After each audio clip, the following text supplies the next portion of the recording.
When the diss track of the summer dropped, everyone thought it was over for him. No, not Drake. Different beef. I'm talking about Meek Mill and his beef with Drake. Some say Meek lost his woman, his respect, and his career after this. I don't agree, but here's the story. You know Meek. Hold up, wait a minute. Y'all thought I was finished? That guy. It was just before summer 2015. Meek is on top of the world. He's dating the biggest female rapper in the game at the time, Nicki Minaj. Some people are calling them the new Jay-Z and Beyonce. And of course, Drake and Nicki are good friends. But Meek's about to see maybe he can't trust them. Now, Drake and Meek drop a song, Rico, for Meek's new album. It's going crazy, it's a banger, and ends up becoming the biggest song on the album. So Meek hits Drake and he's like, bro, we should play this live on Nicki's tour. It would go crazy. Which, yeah, it would have been insane. I say would have because Drake hits him back and he's like, let's lock in, twin. And then he doesn't show up. Now, allegedly, it's at this point that Meek takes a second look at the song Rico. Because on the song, Drake has a line. To me, the girl of your dreams is probably not a challenge. Meek's girl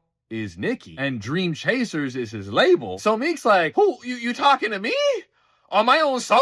And to make matters worse, Meek's album comes out and Drake does nothing to promote it. And this, ladies and gentlemen, is where it all fucking explodes. Meek gets his Twitter fingers ready and says this. Drake don't write his raps. Everyone knew, but nobody said anything. I wouldn't have even had his feature had I known. And here's the dude that wrote it, Quentin Miller. Now in hip hop, claiming to write stuff you don't is a cardinal sin. And it's not confirmed Quentin wrote everything, but that's beside the point. Because to this day, Meek calling him out for ghostwriters has stained his reputation. So you might think, oh, Drake ends up losing his battle. That's what I thought would happen back then, but that is not what happened. Now, first, Drake didn't say anything. But only 2 days later, he drops a diss track called Charged Up. Now, this was Drake basically being like, what's up?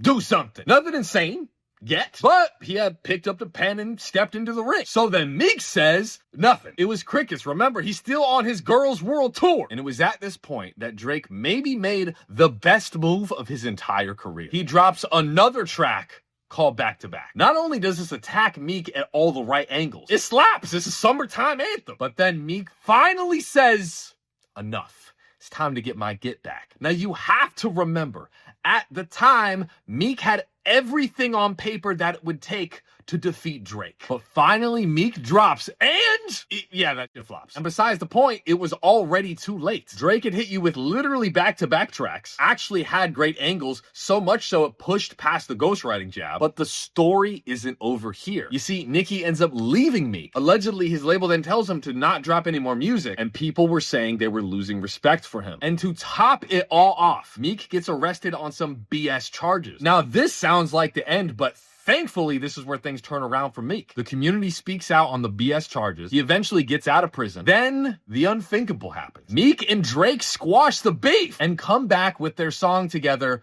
Going Bad, which is now Meek's highest selling song of all time. Follow for more stories like this.